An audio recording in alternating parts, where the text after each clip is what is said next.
Antara 10 amalan sunnah Rasulullah SAW yang kita boleh praktiskan dalam kehidupan seharian. Yang pertama, sebelum kita tidur. Sebelum kita tidur, kita disunnahkan untuk menutup pintu tingkap, memadamkan api dan lampu, berwuduk, bermuhasabah diri. Kita mengibas-ibas tempat pembaringan sebanyak 3 kali. Barulah kita berbaring miring sebelah kanan. Setelah itu bacalah ayat kursi 3 kul, yakni surah Al-Ikhlas, Al-Falaq dan An-Nas. Kemudian kita hembuskan pada tapak tangan dan usap ke seluruh anggota badan. Sekiranya ketika tidur kita berasa terkejut, takut, gelisah, kita disunatkan untuk membaca doa perlindungan. Sunnah yang kedua, apabila kita bangun daripada tidur. Setelah bangun tidur, kita disunnahkan untuk mengusap wajah dengan tangan, seperti sabda Nabi sallallahu alaihi wasallam. Rasulullah sallallahu alaihi wasallam bangun tidur kemudian duduk sambil mengusap wajahnya dengan tangannya. Hadis riwayat Muslim. Kemudian barulah kita baca doa. Doa ada macam mana? Alhamdulillahilladzi ahyana ba'da amatana wa ilaihin nusyur. Segala puji bagi Allah yang telah menghidupkan kami setelah kami dimatikannya, dan kepadanya lah kami dikembalikan. Okey, sunnah yang seterusnya, masuk dan keluar ke bilik air ataupun tandas. Masuk pastikan dengan kaki kiri. Sebelum tu pastikan baca doa dulu. Allahumma inni a'udzubika minal khubusi wal khaba'is. Ya Allah, sungguhnya aku berlindung kepadamu. Aku berlindung kepadamu daripada godaan syaitan lelaki dan perempuan. Hadis ni daripada riwayat Bukhari dan Muslim. Keluar pula dengan kaki kanan. Sunnah yang seterusnya adalah ketika nak pakai baju ataupun ketika berpakaian.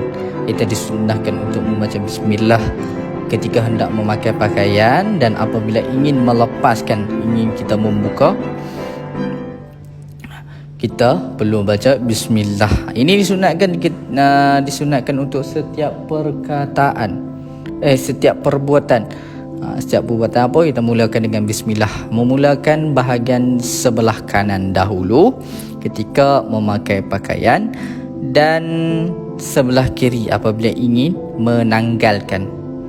Doa memakai baju ataupun pakaian. Segala puji bagi Allah yang telah memakaikan kepadaku pakaian ini dan telah memberikan rezeki pakaian ini kepadaku tanpa ada daya dan kekuatan dariku. Okey, sunnah yang seterusnya yang kelima, ketika masuk dan keluar rumah. Ketika hendak keluar daripada rumah, kita disunnahkan untuk membaca bismillahirrahmanirrahim, Allah, wala haula wala quwwata illa billahil aliyyil azim. Dengan nama Allah, aku bertawakal kepada Allah, dan tiada daya dan kekuatan kecuali dengan pertolongannya.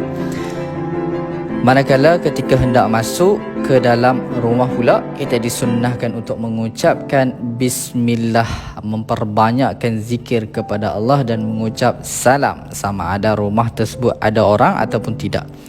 Ini kerana syaitan akan berkongsi tempat tinggal dengan kita apabila penghuninya tidak menyebut nama Allah. Ketika kita nak masuk rumah tu, pastikan kita sebut nama Allah dan juga beri salam sebelum kita masuk ke dalam rumah supaya tidak diikuti oleh syaitan. Sunnah yang seterusnya, sunnah yang keenam, ketika memakai kasut. Rasulullah SAW mengajar kepada kita untuk memulakan kaki kanan apabila hendak memakai kasut atau selipar, dan apabila ingin melepaskannya, dimulakan dengan kaki kiri. Hal ini seperti diriwayatkan daripada Abu Hurairah radhiyallahu anhu bahawa Rasulullah SAW bersabda, jika kalian memakai kasut, maka dahulukanlah kaki kanan, dan jika melepaskannya, maka dahulukanlah kaki kiri. Jika memakainya, maka hendaklah memakai keduanya atau tidak memakai keduanya sama sekali. Hadis ni hadis riwayat Bukhari dan Muslim. Sunnah yang seterusnya sunnah yang ketujuh, ketika makan dan minum. Sebelum dan selepas makan disunnahkan untuk berdoa. Kita disunahkan untuk berdoa. Apabila terlupa membaca doa, hendaklah makanan yang sudah habis dimakan ucapkanlah dengan nama Allah pada awal dan akhirnya. Bismillah ya awal wal akhir. Okey, antara sunnah ketika makan dan minum ialah memulakan dengan menggunakan tangan kanan. Kita ambil makanan yang paling hampir, yang paling dekat dengan kita. Yang seterusnya tidak meniup makanan atau minuman apabila panas. Dan kita menjilat jari jemari untuk membersihkan sisa makanan. Tidak mencela makanan apabila tidak menyukainya, tidak membazir, duduk dengan sopan atau bersimpuh. Sunnah yang seterusnya adalah mengucap salam dan bersalaman. Apabila bertemu dengan sesama Muslim, disunatkan untuk kita mengucapkan salam, Assalamualaikum atau Assalamualaikum warahmatullahi wabarakatuh, sama ada pada orang yang kita kenal ataupun tidak. Kemudian bersalam-salaman. Hal ini seperti sabda Nabi SAW, keutamaan dalam Islam adalah dengan memberi makan dan mengucapkan salam pada orang yang kamu kenali ataupun tidak kenal. Hadis riwayat Bukhari dan Muslim. Kedua orang Muslim yang bertemu kemudian bersalaman, maka diampuni dosanya sebelum keduanya berpisah. Hadis yang kedua, hadis riwayat Abu Dawud dan Al-Tirmizi. Sunnah yang seterusnya adalah sunnah senyum. Senyum merupakan sedekah yang paling mudah untuk dilakukan oleh setiap orang, dan juga Rasulullah SAW adalah orang yang paling pemurah dengan senyuman yang tidak lekang di wajahnya. Hal ini membuatkan orang sekeliling senang padanya. Abdullah bin Al-Haris radhiyallahu anhu berkata, aku tidak pernah melihat seorang yang lebih banyak tersenyum daripada Rasulullah SAW. Yang ini daripada hadis riwayat At-Tirmizi. Sunnah yang terakhir adalah berzikir.